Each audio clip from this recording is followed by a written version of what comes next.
Welcome to the Waddyado Podcast, where I sit down and speak with professionals having honest conversations about their careers, how they got into them, and advice for those looking to follow a similar path. But most of all, telling you, the listeners, what it's really like to do that job. In this episode, we sit down with the creative extraordinaire Mike Beddoes. With 15 years of producing and creative directing experience, we take a deep dive into how he got started and his why. Having worked with brands such as Airbnb, Deliveroo, Bombay Sapphire and Heinz, he talks about the not so attractive side of the creative world, the good stuff, being in-house versus agency, and also the versatility of being a creative director. I hope you enjoy. Well, Mike, thank you so much for joining the What Do You Do podcast today. Absolute pleasure to have you. My pleasure. Thank you for having me. Awesome. So Mike, to give a little bit of an intro here, is a wonderful creative writer and producer with experience in the content, TV and film worlds. His experience has taken him on an adventure which has navigated the worlds of B2B tech companies, global brands like Bombay Sapphire, Heinz and Skoda, as well as working on Netflix documentaries, YouTube channels and festival selected films. So an absolute pleasure to have you here. Thank you very much. Yeah, that's now you read it back. I now figure out why I have grey hairs. It sounds like a lot over a short period of time. So without further ado, I kind of want to just jump straight into it and ask, how would you describe what you do to a living to someone who's not in your field or industry, perhaps, for example, a grandparent or something like that? So I've come across this actually with my parents, and now by default, my parents' friends, whenever you bump into them and like, what do you do? And if you attempt to use any of the jargon from marketing world or from the world of broadcast television streaming, they're just lost. So what I now do is I say, I'm a writer and a producer. So I bring together video and audio projects that either sell something, explain to someone why they need a service, or entertain people in the form of documentary or, narrative. So that's my really simple thing. When I was in my last sort of B2B tech job as a creative director, I would always say, you'd have people from inside the structures of even your own company going, so I've seen you on Slack. What do you do? And then I basically said, if it moves, makes a sound, twinkles, glitters, shines, it's probably come out of my team. I love that. You're the twinkly team. We're the twinkly team. The thing that, yeah. Fabulous. So what were kind of the first things that influenced you into moving into that type of career? So actually, I grew up in the West Midlands at a state school, and I remember very specifically saying that I wanted to tell stories or make TV or make film, and being told people from our background and our neighbourhood don't do that, which was hugely discouraging. So actually, I carried that with me, and I still did stuff as a hobby, but I always saw it just as a hobby. So when it came to university time, I knew I liked writing, and I knew I adored, weaving a narrative. And I did have a love for TV and film. So actually I studied journalism with an eye to becoming a critic, because then at least I'd be like adjacent to the thing that I love. And then weirdly, I had a chance encounter with a producer who makes TV in America. He was over here and he became almost like my mentor. And I told him what had been said to me. And he was just like, you can do whatever you want to do. And we would meet for a coffee every Saturday for months. And I'd get sort of film producing 101 off this guy who had made he'd made 24, the Kiefer Sutherland TV show. Amazing. He'd made Supernatural. So he's like really plugged into that TV Hollywood system. And then he wrote me a letter. I never know to this day because it was sealed. I don't know what was in it, but I wanted to go and be around people who could inspire me and teach me. And I actually just wanted to be in a room rather than coming out with another degree. I think I wanted to be in a room where I could raise a hand and say, how does this work? Or I'm full of these good ideas. How do I not only monetize them, but how do I turn them into something people actually want to show, buy, stream, So yeah. I signed up for a master's. And the master said you must have an undergraduate in a related film studies, film production subject. But I didn't. I had journalism. And he wrote me a letter to the head of the course. I do not know to this day what he wrote in it, but I had an unconditional offer to go and do a Boom. master's at Royal Holloway. So whatever he wrote was magic. It's not about what you know, it's who you know.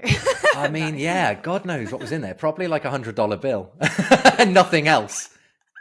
So that was cool. And that was the start of it, really. And then that I was around people who my lecturers had all done it as a career. You know, they were all like full on film and TV makers of some success. So incredible. That just kept me going. And then as I came off that course, I thought, right, now you've got to earn money, right? There's no safety net.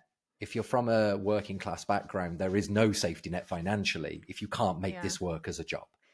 And just on the career and degree stuff, so is it essential to have a degree in what you do for a living, considering all your lecturers obviously had been in the game as well? Probably not, if I'm being absolutely honest. I think it helped me because I'd already taken a couple of steps. I was a couple of steps behind people who'd maybe done an undergrad in it. But even as an undergrad level, I think you can self-study. I think if you're creative, you can find other ways to add structure to the madness and find a way to sell it and find a way to utilize it for business or for TV or whatever. So I don't think it is. I think it was important for me to do it for that year, to just basically treat it like one giant Q&A session for a whole year, and then come out of that with the inspiration and the confidence to do stuff with it. And then my first step into the commercials world was a company called Hoot Comedy.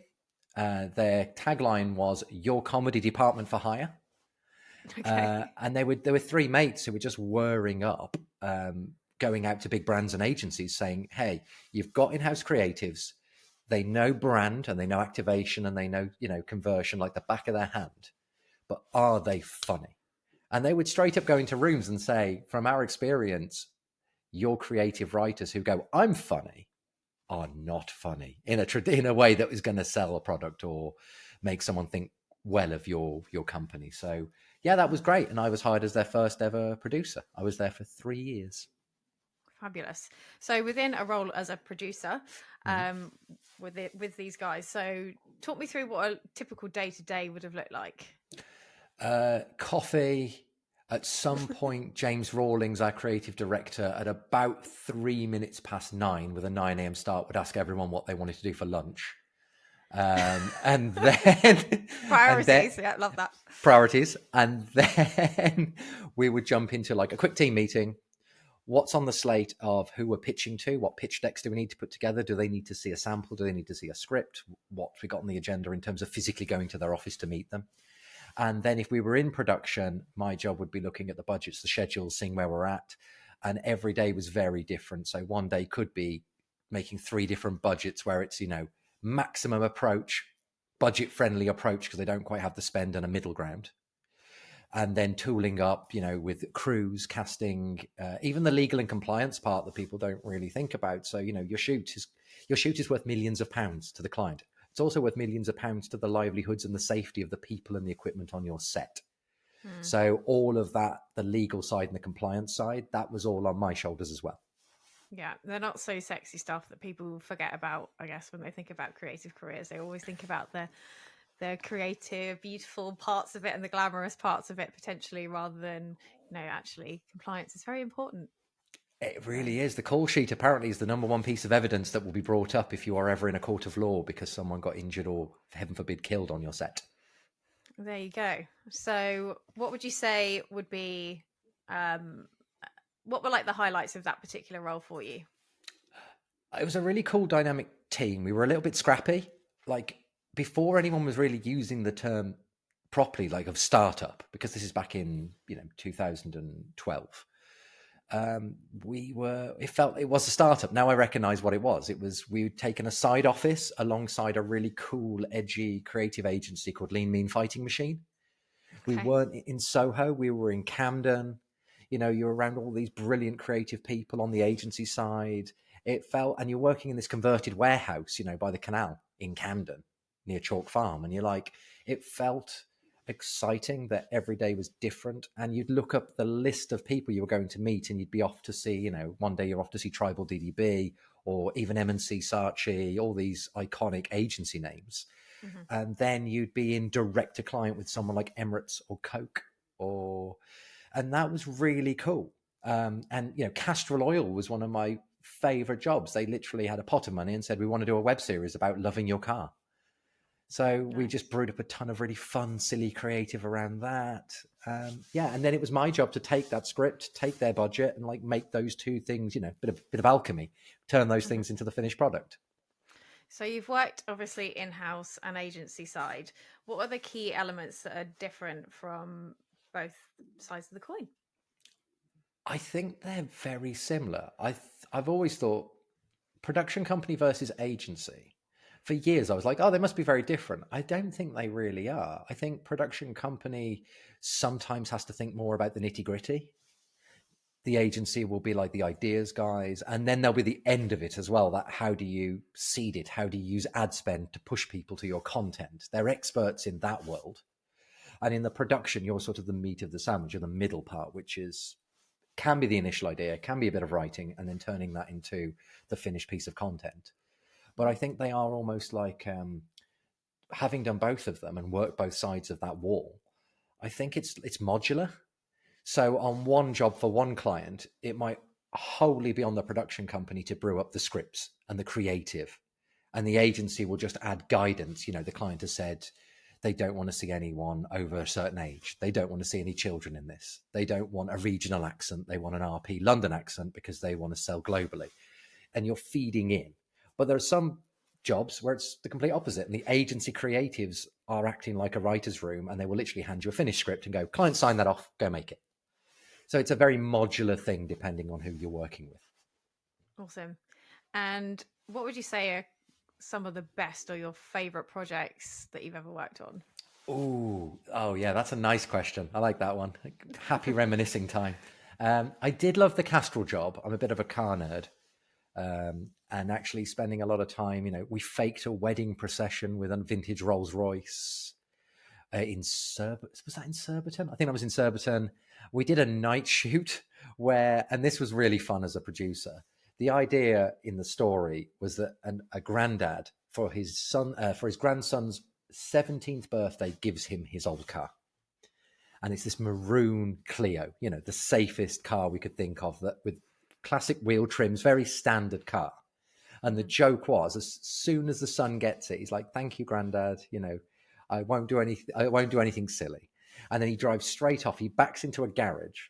The shutters come down, and then a time lapse happens day to night. And as it pulls up, it's like stars in your eyes, or like the reveal. It pulls up, and there's a load of dry ice in there. And the car is now bright yellow, has a body kit on it, like a Fast and the Furious tuner style body kit, huge alloy wheels and neons underneath. And that transition was great. Having a chat with the company that sources vehicles for us and going, so I need a standard maroon 1.2 Clio, but I need you to talk to sort of the max power reading car modifying networks and borrow me exactly the same age and model, but modified to the nth degree. That was fun. That was really good fun, actually. And any others? We once had a stuntman dressed as Boris Johnson, ready for the Olympics, riding a Boris bike down a bunch of steps, like bunny hopping a Boris bike down some steps for Emirates, because they were about to be one of the sponsors of the Olympic Games. We had, there's been a few. And then even going into things like Unit, I once had the pleasure of being the lead creative and director on a bunch of idents for Dunlop Goodyear. And we got to take over a racing circuit for the day. Nice. And I used to do a little bit of motorsport myself, sort of karting and racing, and still dabble a little bit. So it was quite funny. Halfway through the day, I had my SFX supervisor go, the driver they've sent from Dunlop, he's not like hitting the right lines. He's driving it like a safe driver. So I had a chat. I was like, can you go faster? That's no fun. Yeah, come on, we need some oomph. It's meant to look like motorsport. It's meant to look like a race car. So I was like, can you go? And this guy literally said, oh no, I'm really not willing to. I'm the Dunlop tire tester. I drive 100,000 safe miles and write long reports on the tires. And I'm not really comfortable. So we wouldn't make him do that. Spoke to the track organizers, spoke to the insurers, and the end of this story is they lent me a helmet. I signed a waiver, and I So basically, I went from director, head creative, and writer to also stunt driver. Honestly, that is just a wonderful story about the versatility of being in the creative world. I love that. Also, accolades added to your CV, our stunt driver. Yes, although that story ends in quite a funny way I'd like to share, and that is we borrowed this car, this Mercedes, from Dunlop. And what I was told during this is we've borrowed it from the carpool, so it's one of our staff members' staff cars. And we're herring it around a racetrack, again, smoking the tyres, hammering the brakes, not driving it how it would like to be driven. And then it survived the day. It survived the day really well. Not a scratch on it. We had it cleaned at the end of the day. We were really happy. So then we go and do another shoot on a beach, and we do all the filming on gravel, which could cause damage. And actually, that was just normal driving. And it was fine. And again, has another clean. We all smile, we all hug, we all have, that's a wrap, everybody. Hand the keys back to the representative of Dunlop, who was called Sophie, but I won't name her surname because I still speak to her and I don't want to embarrass her. And she jumped in it to drive it back to Birmingham to return it to its rightful owner and backed it straight into a post. Oh no! Did you get it in for that, or did she? That's the question. No, that's her. She was like, I'm taking responsibility. I'm going to tell him it was me. But we had done all sorts to that car over about an 8-hour filming day, and it had come out perfect. And then it was coasting out of a car parking space into a wooden post. So, what would you say? I mean, you've told us pretty exciting stuff there about your role on a day-to-day, but what are the best bits of your job? Best bits of my job is the variety, the people you meet. Like, I've worked with some incredible people, and actually more often than not, I've worked with some brilliantly kind, empathetic, and smart people who I've learned from in every meeting. And that can be people all the way up to the top of a client who, they sit at board level in a massive company like a Unilever, for example, that literally own everything in your bathroom right now. Or it could be that you're working with these amazing hands-on practitioners. Like, I've worked with the most incredible directors of photography who make things look absolutely stunning. Worked with some brilliant writers, some legitimately funny comedians. So it is that variety and range of not only projects, but the people. I think that is the best bit of my job.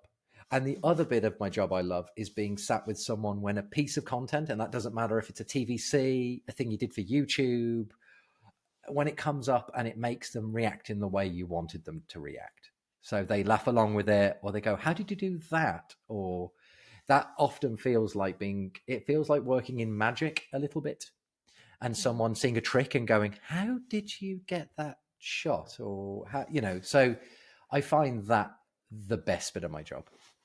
Yeah, taking a concept and delivering on it and just nailing it is probably very satisfactory, I would have thought. It's really lovely. It's really nice. And then you get the trade-off when, so I was at Seon Technologies for about nearly 3 years, and we wanted to make, and obviously we're a startup, and I was like with Jimmy, who was the old chief commercial officer, we were like, why don't we do a piece of content that will hide the pain Harold, the meme, because he's Hungarian and Seon started in Hungary, and we'll write a narrative, we'll write a fake documentary starring him.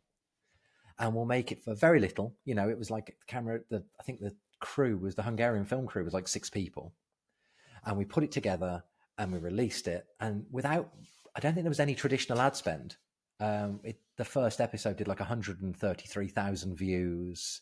And it just really reached out. So that success felt good. And then we thought, why don't we put it in for some content awards?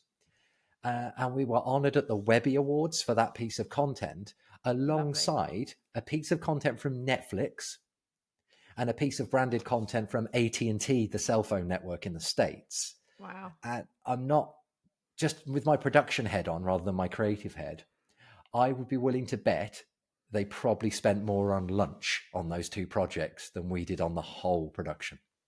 Just goes to show that, you don't need a huge budget necessarily to deliver a really hot piece of content at the end of the day.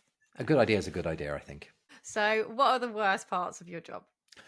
The worst parts, warts and all. The biggest headache is if you have a title with creative, is that creative is both objective and subjective. It's opinion driven. You can use data to see that something didn't work and not do it again. Or you can see that data worked before and repeat the success, or try to repeat the success.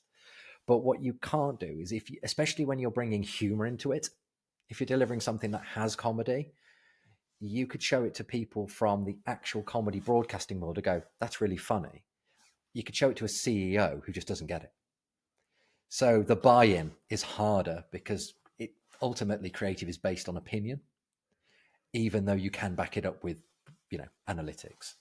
The other part is in physical production. So you mentioned the glamour of, the film, TV, cameras, lights, but actually, in my experience, nearly all of them, regardless of budget, and I'm going all the way from like £500,000 worth of TV campaign I ran all the way down to a $2,000 piece of, content. It's an early start. There's never enough time. And there's always a gremlin or something, whether that's an actor's taxi getting stuck in traffic, whether that's the caterers make a mistake and nothing arrives on time. So it's then delaying your 30 hungry crew who are hungry and annoyed anyway. And then you're going to be even later starting in the afternoon. You can't quite get the performance you want, and you've got 10 minutes to get it, or you've lost the light. There's always something. It's either small or it's massive, but there's always something. So I think producers earn their fee in preempting that as much as possible and putting levers in place they can quickly pull when the inevitable happens. Thank you for that. So with regards to, I guess, the types of personality that would be a good fit for what you do for a living, in your opinion, what would that look like? Calm, both producers and creative. Calm in production, because like I said, when those things inevitably don't go the way you planned, you need to just go, what do I do next? Not lose your mind.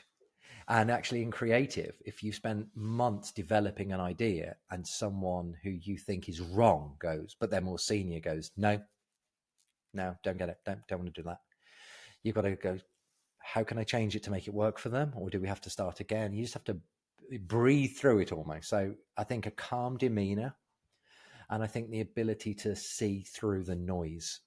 And that works in a load of different ways. That works there's a lot of voices in a room, all with a different opinion. You've got to find a way to cut through that noise or get them all on the same page. What was the best advice that you've received from a mentor? So my producing mentor, who's a guy called Cyrus Yavneh, who was the American I mentioned, who's sadly no longer with us.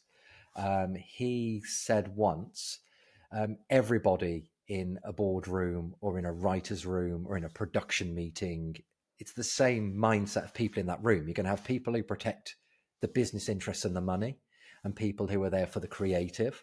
And sometimes they all get along. But he said the one thing he's noticed, there's a growing trend of everyone feeling like they have to say something to qualify their own existence.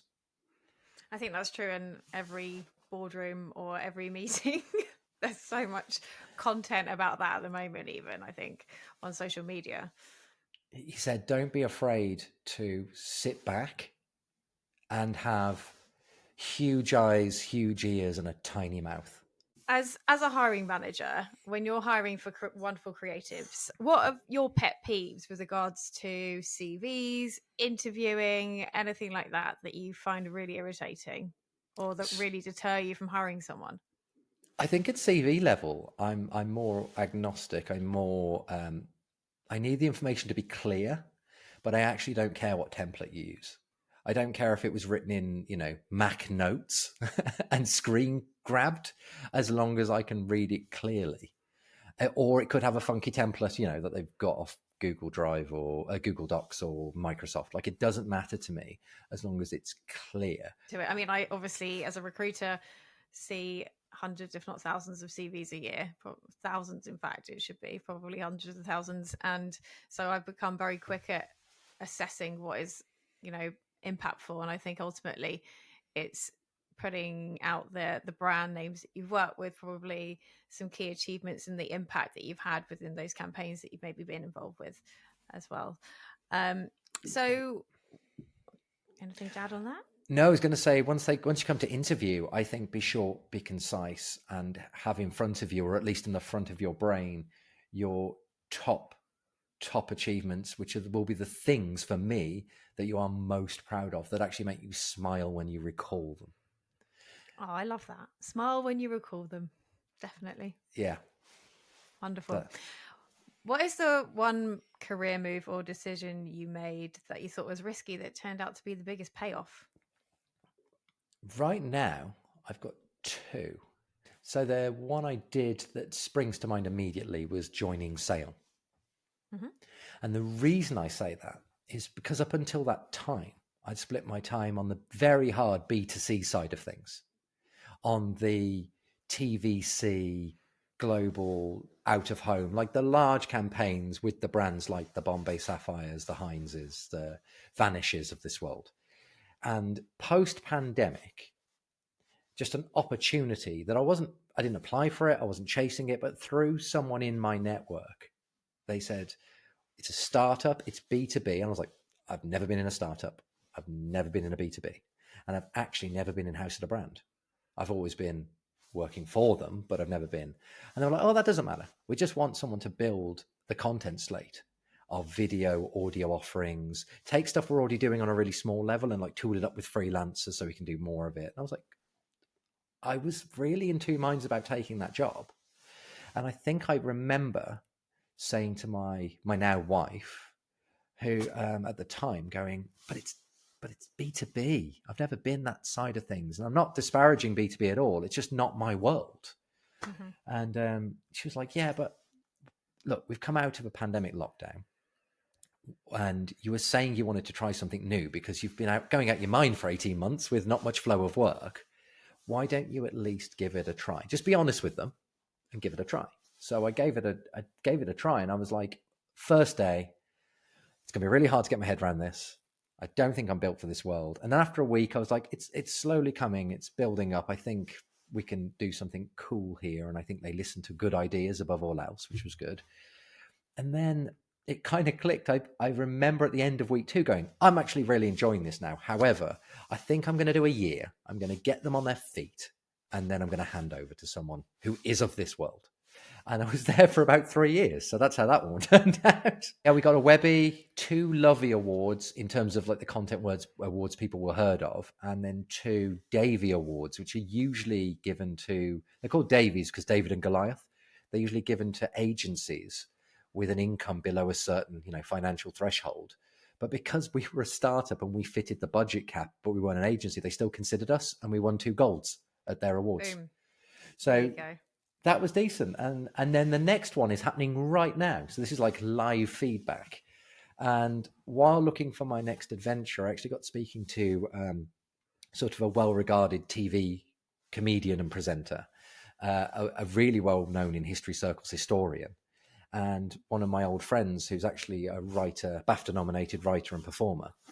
And we have a passion for World War II history.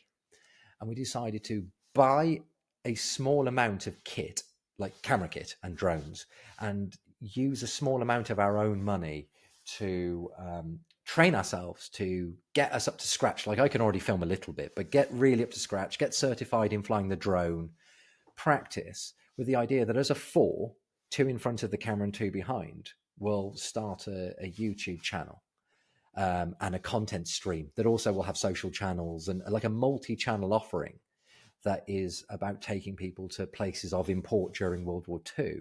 I love that. Well, everybody watch this space. Watch out for Mike's new YouTube channel covering wonderful historian World War II stuff. And it sounds very exciting. Thank you. So let's hit up with the hard questions on some salaries. So for anyone who's looking to get into a creative career or pivot, maybe they have some skills that they can use and utilize to pivot into a more creative career. What are the salaries like? Let's get to the juicy stuff, like from junior level to maybe like a head of creative level, maybe producer. Could you just roll through what salaries people could expect to make? Absolutely. So if you go in-house at a production company and they're making commercial or branded content, if you start at sort of a junior producer or a junior creative, you're probably looking in the mid-20s, mid-20,000s, somewhere in that zone. Mm-hmm. If you come up to a full-on producer, you'd be looking to edge to 30, early 30s. Then if you become a senior, I would say you're looking somewhere between 35 and 45.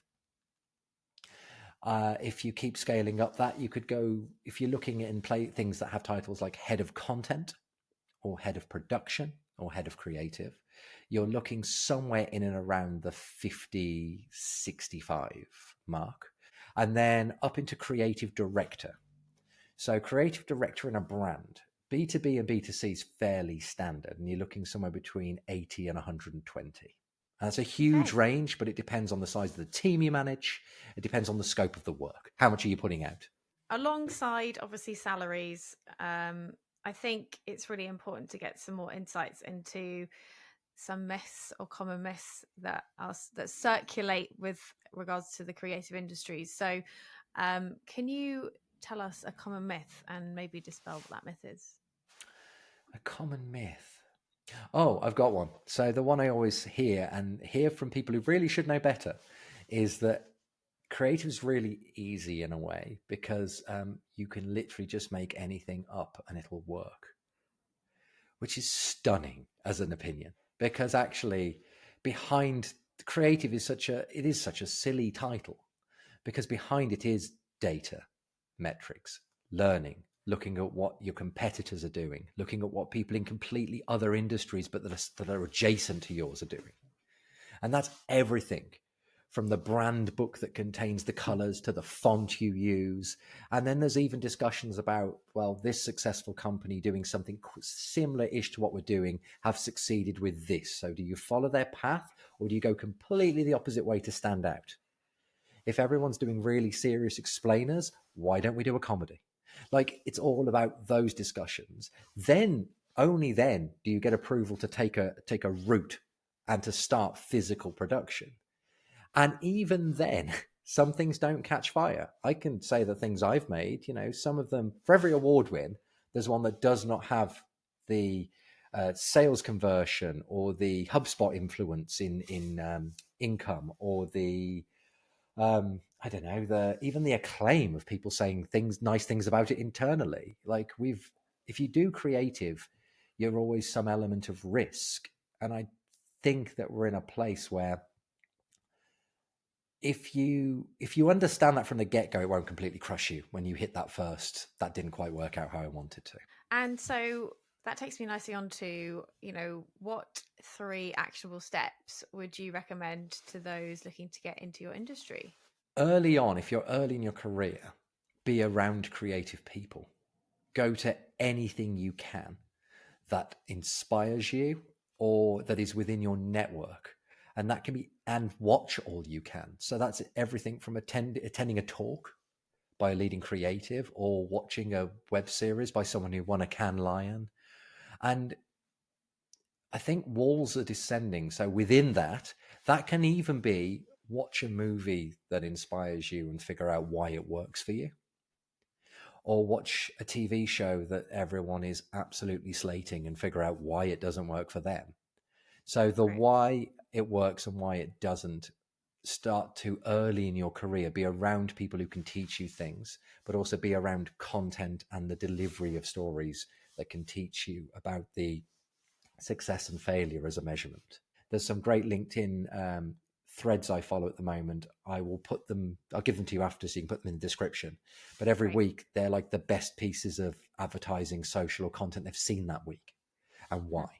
And I find even just analyzing, Surreal Serial are smashing it at the moment with their social stuff. They don't have a big team. I don't think they have a huge budget, but they're doing this kind of subversive, cheeky tone of voice that's really stretching their reach and really working for them. I don't think we ever truly got back to full 100%, even though the pandemic was a while ago now. And then we've had financial pressures on top of that.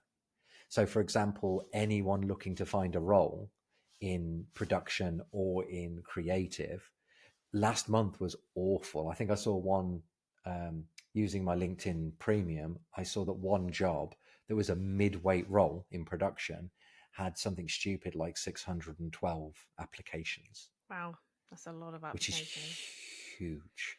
So standing out in that, you might be the one, but it goes from being considered against 50 good candidates and you could be one of them. At those odds, it's almost like playing a bingo or a lottery, because you could so easily get overlooked.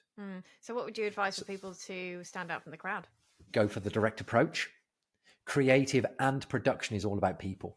Yeah. So actually, a blank document can tell you how brilliant you are at one thing or 5 things, or it can sell your skills as a document. But I do think investing in, I've just gone back to it actually, LinkedIn Premium, where you can reach out to people who aren't in your network, find people at agencies or brands that you really think are great, say hello, ask if you can go for a coffee. Totally agree with you. Couldn't agree more.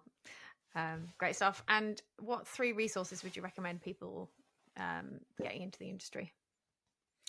Breaking in, the basic one I mentioned already is LinkedIn or LinkedIn Premium, just because you get a wider access to places. Even if you go to a paid for event, there's going to be 30, 40 people there. LinkedIn is infinite. It's the whole globe in your laptop. So that's a good one. I endorse that one. So yeah. If you specialize, get really into your specialism. So mine, and this will make me feel old now, mine was global TVCs, but actually it's rapidly evolved into YouTube. But if you love TikTok, if you're a TikTok specialist, live and breathe it, see what's working, see what's not, because actually that platform particularly moves so fast that what worked 3 weeks ago might not work today. Yeah, amen to that. Because everyone jumps on it. Yes. And it kills the algorithm. So then someone has to try something new. Again, it's the cutting through the noise. I'll come back to that phrase. You've constantly got to be thinking. So get really into whatever platform your creative output is, even if that's print. Get really into seeing what's out there on banners, on tube adverts, on billboards. Just really put your head into that. And then the other one, in terms of resources, there is actually a book, or it's a book series I will recommend. And I think if you're any kind of storyteller, it could be anything. It could be literally writing films and narrative TV, all the way to advertising in a branded content video way. There's a series of American books called Save the Cat. It started as a structure book for people who wanted to write feature films of either 90 pages or 110 pages. But that series has kept evolving. So you can get Save the Cat writes for the stage, Save the Cat writes for TV, Save the Cat writes a novel. But what it will do, I've read all of them. I'm not a novelist, and I've never written a play, and I'm never gonna write a play. It's not my medium. But I've read those books because what it does is it gives me a really deep understanding of structure of storytelling, and it will at least give you some hints and tips at what are the common denominators in storytelling. Brilliant. I love that. Such good little insights from that, and also I'll pop the link in the comments and in the description below. So amazing. Finally, what is the most unusual interview question that you've ever had? Ooh, good question. I know what it was.